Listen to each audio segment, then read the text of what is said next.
Good morning students. हम bio का life process chapter कर रहे थे जिसमें हमने ट्रांसपोर्टेशन वाला टॉपिक स्टार्ट किया था और उसमें हमने ट्रांसपोर्टेशन इन ह्यूमंस पढ़ लिया था। अब हम पढ़ेंगे ट्रांसपोर्टेशन इन प्लांट्स कि प्लांट्स में जो सब्सटेंस का ट्रांसपोर्ट होता है वो कैसे होता है। There are two transport tissue in plants. Plants में दो ट्रांसपोर्टर होते हैं, जिस टिश्यू कहा जाता है जिन्हें ट्रांसपोर्टर्स टिश्यू होते हैं। इसमें टू टाइप्स के टिश्यू होते हैं, एक होता है जाइलम और एक होता है फोलम।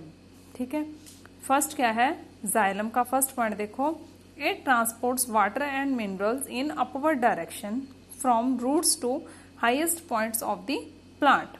जाइलम क्या काम करते हैं, ये वाटर और मिनरल्स का ट्रांसपोर्टेशन करते हैं इन अपवर्ड डायरेक्शन, ऊपर की तरफ प्लांट्स में। ठीक है, from roots to highest point of the plant, जड़ से लेके जो प्लांट का सबसे ऊपरी हिस्सा होता है वहां तक ये ट्रांसपोर्ट करते हैं वाटर और मिनरल को। सेकंड पॉइंट क्या है, इट ओनली ट्रांसपोर्ट अपवर्ड। जो जाइलम टिश्यू होते हैं ये क्या करते हैं, सब्सटेंस का ट्रांसपोर्टेशन करते हैं लेकिन एक ही डायरेक्शन में, ओनली अपवर्ड डायरेक्शन, जिसमें यूनिडायरेक्शन भी कहा जाता है। ठीक है, it works on the principle of transpiration.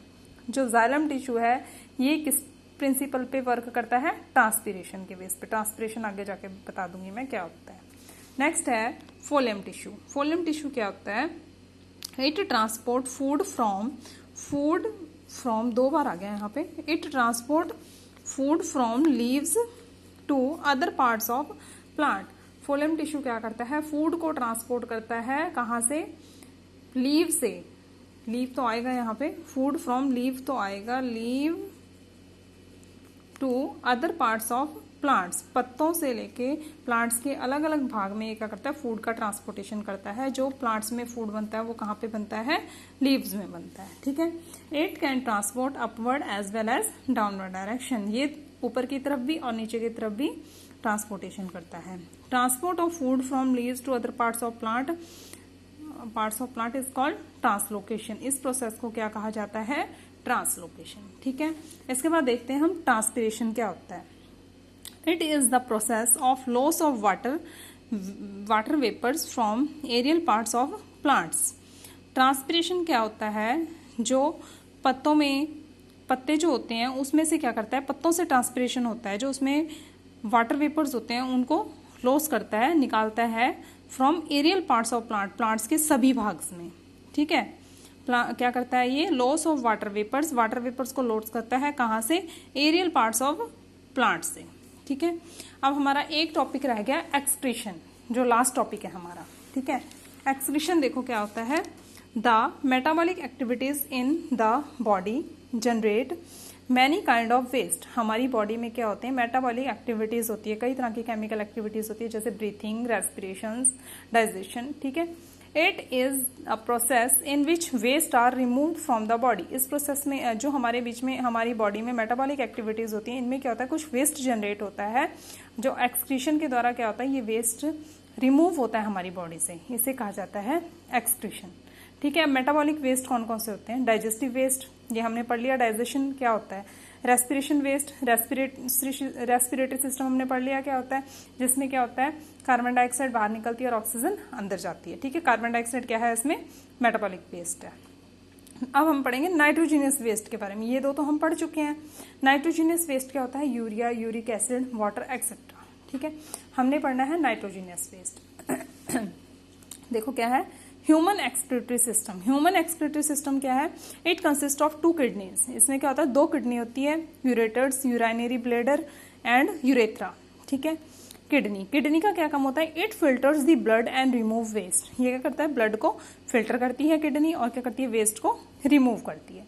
Ureters का क्या काम होता है, it drain out urine from kidney to urinary bladder. Ureters क्या करते हैं, ये क्या करते हैं, यूराइन को हमारी किडनी से निकालते हैं और यूराइनरी ब्लैडर में भेजते हैं। उसके बाद यूराइनरी ब्लैडर क्या काम करता है, इट स्टोर दी यूराइन, ये करता है यूराइन को स्टोर करके रखता है।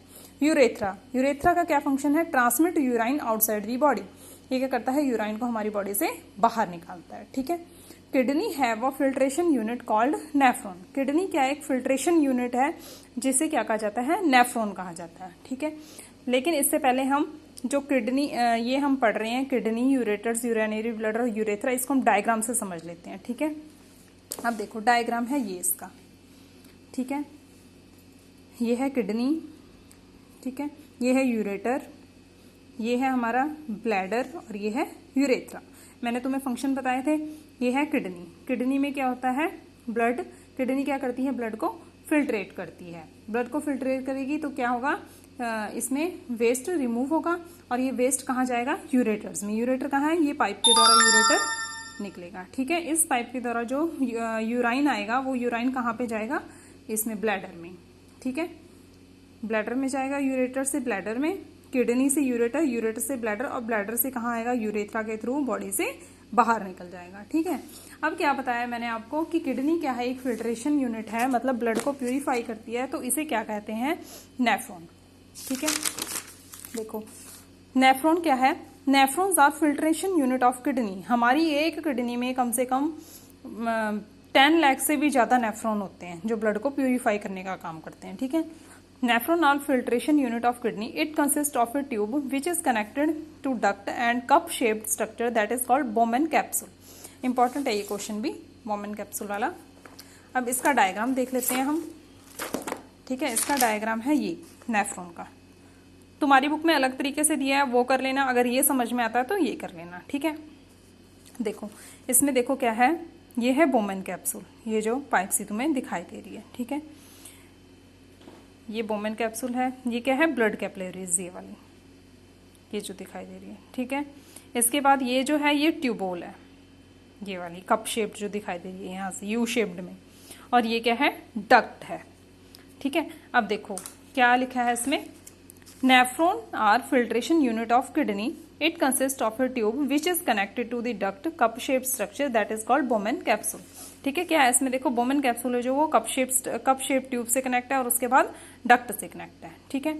अब बोमन कैप्सूल है, बोमन कैप्सूल क्या काम करता है, it filters blood and collect urine. जो बोमन कैप्सूल है डायग्राम में, ये क्या काम करता है, ब्लड को फिल्टर करता है और यूराइन को कलेक्ट करता है। इसमें हैनल्स लूप है, जो ट्यूबोल जो है, ट्यूबोल क्या काम करती है, reobservation of glucose, amino acid and water. जो ट्यूबोल है ये क्या करती है, ग्लूकोज को रीऑब्जर्व करती है, एमिनो एसिड को भी ऑब्जर्व करती है एंड वाटर को भी। Then urine enters the ureter. इसके बाद क्या होता है, यूराइन कहाँ एंटर करता है, यूरेटर्स में, थ्रू डक्ट के through, and collect in urinary bladder, ठीक है। इस डक्ट में जाता है और फिर कहाँ जाता है, ये यूराइनरी ब्लैडर में, ठीक है। ये होता है इसका फंक्शन। इसका डायग्राम भी इंपॉर्टेंट है, डायग्राम भी तुम करोगे, मैंने तुम्हें दिखा दिया अच्छे से। इसके बाद है excretion in plants. Excretion in plants क्या है, plant remove oxygen through stomata. Plants में क्या होते हैं, स्टोमेटा होते हैं। स्टोमेटा किसे कहते हैं, जो लीव्स होते हैं, लीव्स में क्या होते हैं, छोटे छोटे पोर्स होते हैं जिन्हें कहा जाता है स्टोमेटा, ठीक है। Plant remove oxygen through stomata. Plant क्या करते हैं, ऑक्सीजन को रिमूव करते हैं, किसके थ्रू, स्टोमेटा के थ्रू। Excess water removed through stomata by transpiration. जो एक्स्ट्रा वाटर होता है लीव्स में, जो एक्स्ट्रा वाटर होता है वो क्या हो जाता है, रिमूव्ड होता है थ्रू स्टोमेटा, जिसे क्या कहते हैं, transpiration process. Plants also lose some old leaves and parts. जो प्लांट्स होते हैं ये क्या करते हैं, जो पुराने पत्ते होते हैं उसमें से झाड़ देते हैं और उसकी जो खाल होती है उसको भी झाड़ देते हैं। देखा होगा तुमने, जब आजकल जैसे पेड़ सूख रहे हैं कई, उसमें से पत्ते निकल रहे हैं, ठीक है। तो plants also lose some old leaves and barks, ठीक है। ये तुम्हारा चैप्टर अब कंप्लीट हो चुका है। इसके बाद हम नेक्स्ट चैप्टर स्टार्ट करेंगे। ये सारा अच्छे से अपनी रफ नोटबुक में सारे अच्छे से नोट्स बना लेना इसके, ठीक है, रफ में या फिर फेयर में। अब तो फेयर नोटबुक भी अवेलेबल है, तो फेयर नोटबुक ले लेना, चाहे उसमें अच्छे से नोट्स बना लेना, ठीक है। Thank you students.